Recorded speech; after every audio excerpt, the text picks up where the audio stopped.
ఇవాళ ఇచ్చిన 6 హామీలు ఎలా అమలు పరచాలో ఒక స్పష్టమైనటువంటి ప్రణాళికే లేదు. 2020 2047 గురించి మాట్లాడిస్తారు. అంటే ఒక 25 సంవత్సరాల తర్వాత ఎలా ఉండబోతుందో దానికి సంబంధించిన విజన్ గురించి చెప్తారు. ఇవాళ రాష్ట్రంలో మిర్చి రైతు అల్లాడిపోతుంటే ఆ ధరలు పెంచడానికి తన దగ్గర ఏముందో చెప్పించలేడు.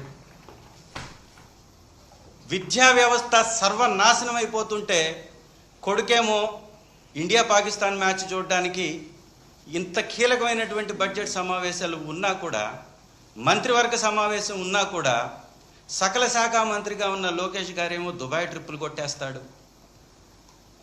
ఈ రాష్ట్రంలో విపరీతంగా ఆడబిడ్డల మీద అన్యాయం జరుగుతుంటే 30 లక్షల మంది కిడ్నాప్ అయ్యారు, వారిని తీసుకొస్తానన్నటువంటి డిప్యూటీ చీఫ్ మినిస్టర్ గారేమో తీర్థయాత్రలకి వారికి ఉన్నటువంటి ఆలోచనల్ని నెరవేర్చుకోవడానికి తిరుగుతూ ఉంటారు.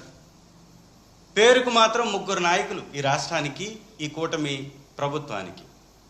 3లో ఎవరికన్నా చిత్తశుద్ధి ఉందా అంటే ఒక్కరికి చిత్తశుద్ధి కనపడదు, ఒక్కరికి ప్రజలపై ప్రేమ కనపడదు, ఒక్కరికి పథకంపై బాధ్యత అనిపించదు. ఈ పిట్టల ద్వారా కథలు మాత్రం భలే చెప్తూ ఉంటారు.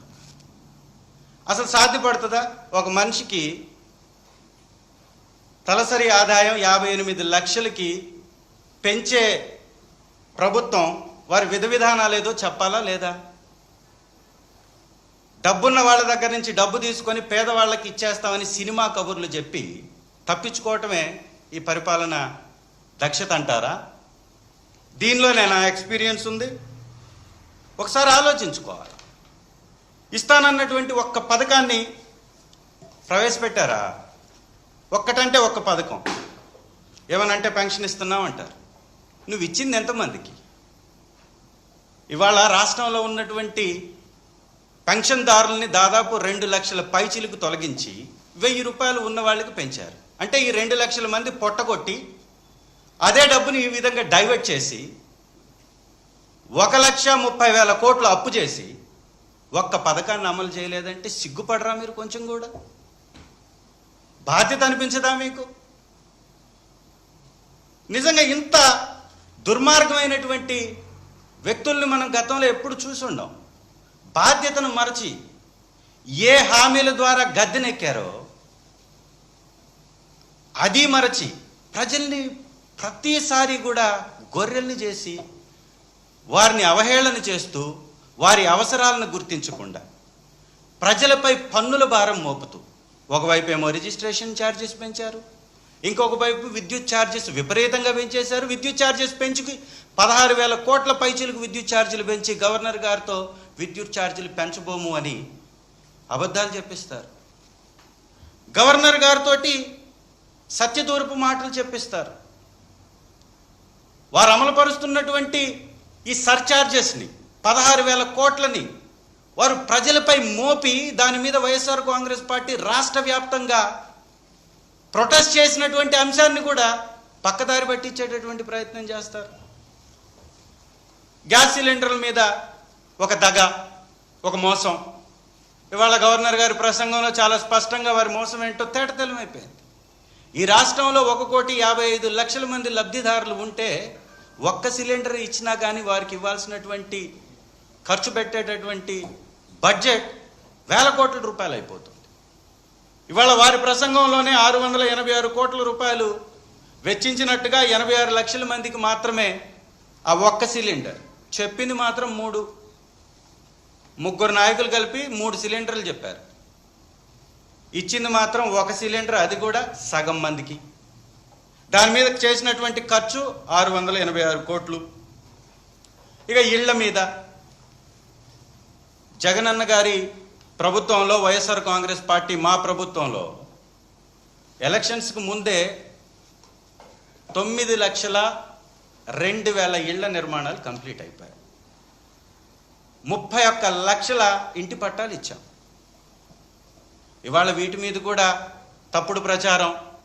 వైఎస్ఆర్ కాంగ్రెస్ పార్టీ హయాంలో కట్టినటువంటి 9 లక్షల ఇళ్లని వారి పేరు మీద వారిచ్చినట్టుగా పేర్లు మార్చుకొని ఎవరికో పుట్టినటువంటి బిడ్డకి వీళ్ళ పేర్లు పెట్టేటటువంటి ప్రయత్నం.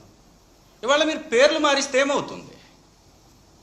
గ్రామాల్లోకి వెళ్ళి చూడండి, జగనన్న కాలనీ ఏది అంటే ఆటో ఎక్కితే ఆటో డ్రైవర్ తీసుకెళ్ళి నేరుగా జగనన్న కాలనీ దగ్గర దింపుతాడు. మీరు పేర్లు మార్చినా కానీ అక్కడ ఉన్నటువంటి వాస్తవాలను మార్చలేరు కదా.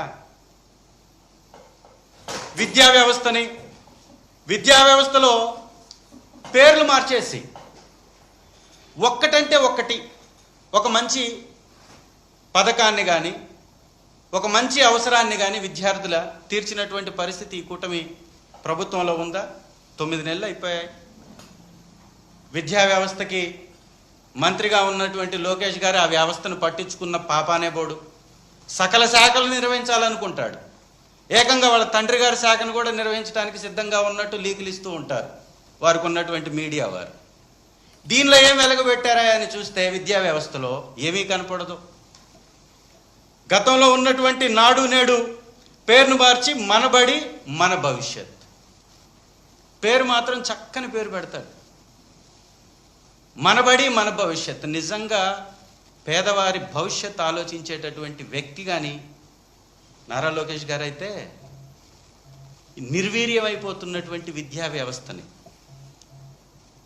టీచర్స్ అటెండ్ కానటువంటి పరిస్థితుల్ని, నాసిరక ఆహారాన్ని అందిస్తున్నటువంటి పరిస్థితుల్ని, ఆడబిడ్డల స్కూళ్ళలో కెమెరాలు పెట్టి చిత్రీకరిస్తున్నటువంటి పరిస్థితుల్ని, చిన్న బిడ్డలు గర్భవతులై అబార్షన్స్ జరుగుతున్నటువంటి పరిస్థితుల్ని, ఉపాధ్యాయులే కీచకులుగా మారి బిడ్డల్ని చెరుస్తున్నటువంటి పరిస్థితులు ఇవన్నీ కనపడుతుంటే ఇవన్నీ ఏం పట్టం మనోడికి? దుబాయ్ వెళ్ళాలి, ఇండియా పాకిస్తాన్ క్రికెట్ మ్యాచ్ చూడాలి. ఇదే వారికి ప్రధానం. ఈ బడ్జెట్ సెషన్ మీద కూడా వారికి ఏ విధంగా కూడా ఇంట్రెస్ట్ ఉండదు. ఇకపోతే తల్లికి వందనం భలే పేరు పెట్టారు. వాళ్ళు చెప్పింది వందనం, దండం పెట్టేసి తప్పించుకోవటమే.